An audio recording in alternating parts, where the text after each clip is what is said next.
Assalamu alaikum. Que la paix soit sur vous, ainsi que sur votre famille et vos proches.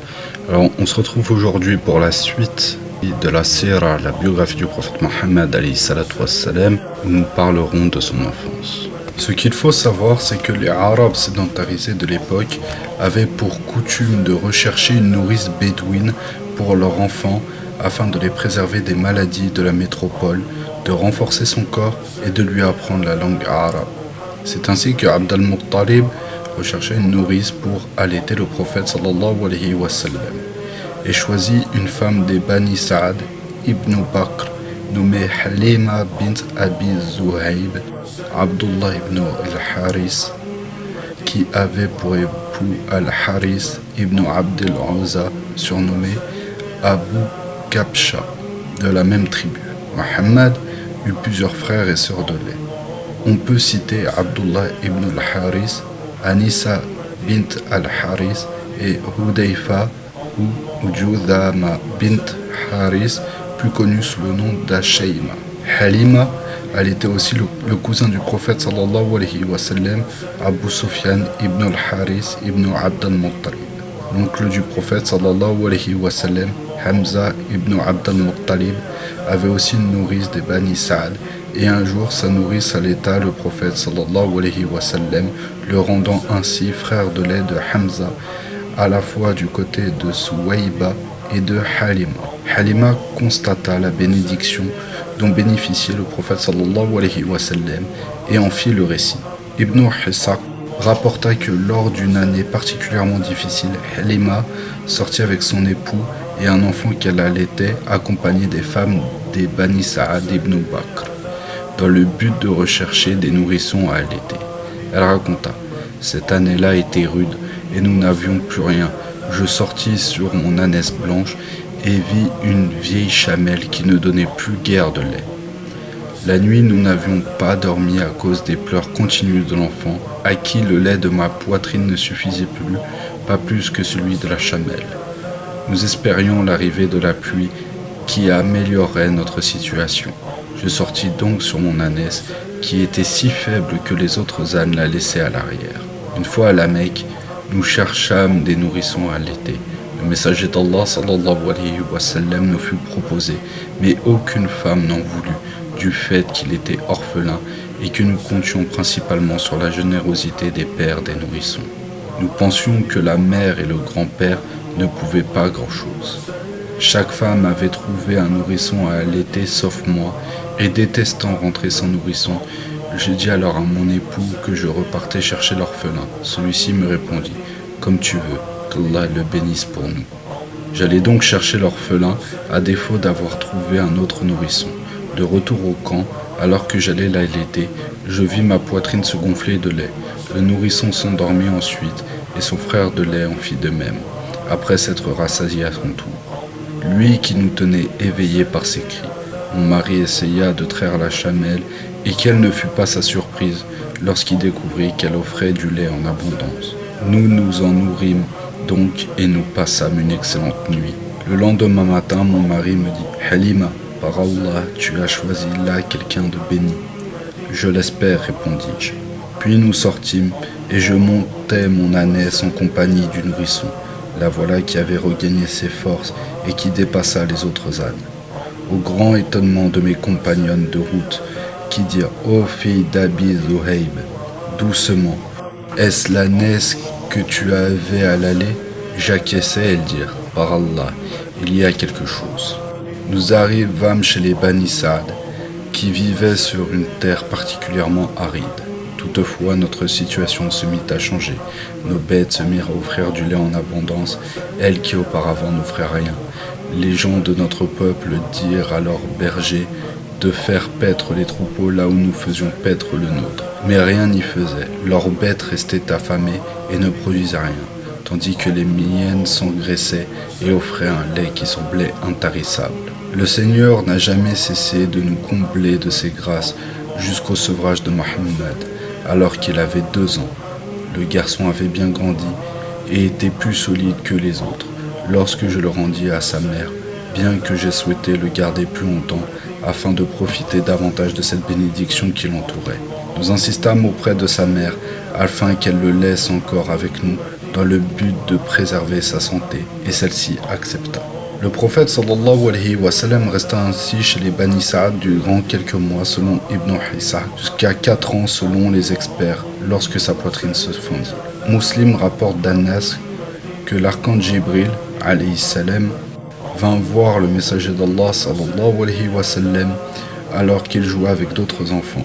Il le saisit, ouvrit sa poitrine, en sortit son cœur duquel il put extraire un caillot de sang. Puis il dit, telle était l'emprise de Satan sur toi. Il lava ensuite son cœur dans un récipient en or avec de l'eau de Zamzam et le remit en place. Les enfants se précipitèrent vers sa nourrice, lui annonçant que quelqu'un avait tué Mohammed. Les gens se rassemblèrent vers lui et le trouvèrent pâle. Anas raconte qu'il a vu sur sa poitrine la cicatrice laissée par l'opération. Il faut noter que le prophète Mohammed connaîtra une autre ouverture de la poitrine lors du voyage nocturne, mais nous en parlerons plus en détail lorsque nous parlerons de ce détail de sa vie.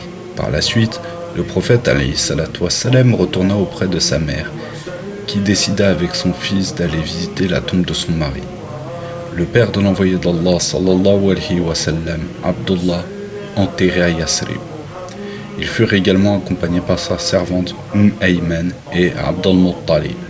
Ils restèrent dans la ville de Yasrib environ 1 mois et lors du voyage retour, sa mère tomba malade et mourra entre Yasrib et la Mecque dans un lieu surnommé Al-Abwa. À son arrivée à la Mecque, ce fut Abd al-Muttalib qui prit soin du messager d'Allah sallallahu alayhi wa sallam jusqu'à sa mort, c'est-à-dire la mort de Abd al-Muttalib, alors que l'envoyé d'Allah sallallahu alayhi wa sallam était âgé de 8 ans. Ibn Hisham rapporte qu'un matelas était placé à l'ombre de la Kaaba pour Abd al-Muttalib et qu'autour de ce matelas l'attendaient ses fils, qui n'osaient pas y prendre place avant l'arrivée de leur père.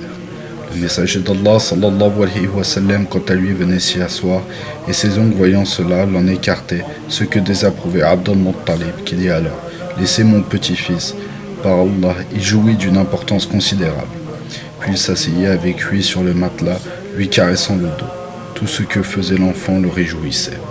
Ce récit nous montre la tendresse qu'éprouvait son grand-père vis-à-vis du prophète Mohammed alayhi salatu wassalam. À sa mort, Abd al-Muttalib confia la garde du prophète alayhi salatu wassalam à son fils, le frère de son père, l'oncle du messager sallallahu alayhi wa sallam, Abu Talib. Abu Talib s'occupa du messager d'Allah sallallahu alayhi wa sallam comme de son propre fils, voire s'en occupant même mieux que ses propres enfants. Il, c'est-à-dire Abu Talib, éprouvait de la compassion, du respect et de la considération à l'égard de son neveu alayhi salatu wassalam. Abu Talib fut son plus grand soutien, son plus grand protecteur. Il se fit des amis comme des ennemis en soutenant son neveu alayhi salatu wassalam. Nous verrons cela plus en détail dans les futures vidéos. Ibn Asakir rapporte que Jalhuma ibn Ulfa avait dit « Lorsque j'arrivais à la Mecque, je remarquai une terrible sécheresse. Les Koraïchites s'adressèrent alors à Abu Talib. La vallée est aride et les enfants ont faim.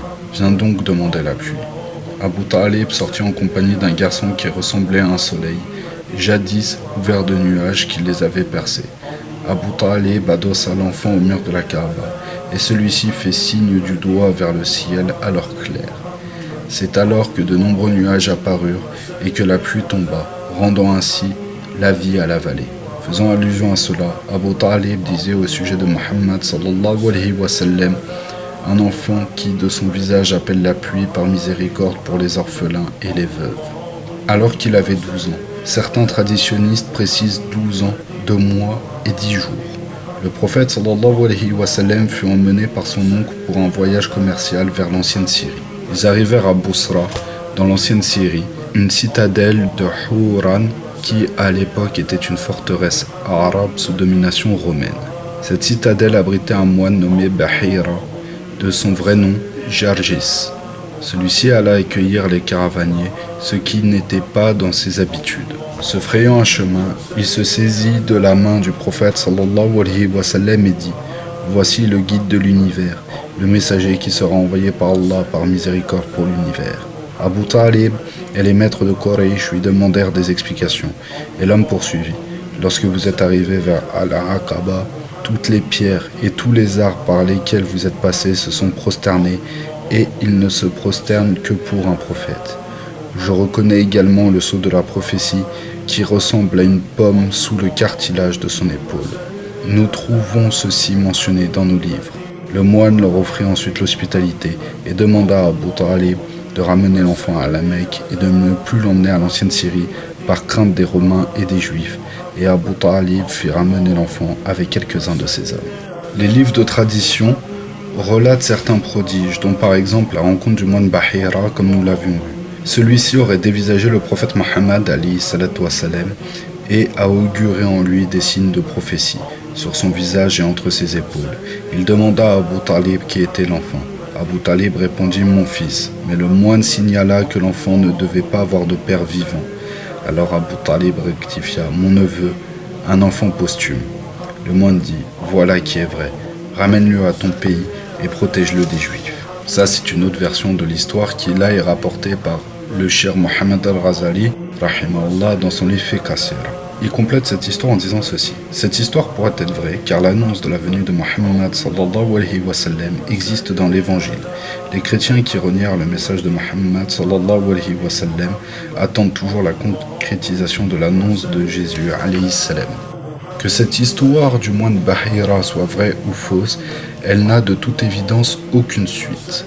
Mohammed sallallahu alayhi wa sallam n'a pas convoité la prophétie à l'issue des propos du moine. De même, les hommes de la caravane n'ont ni rapporté ni propagé ce récit.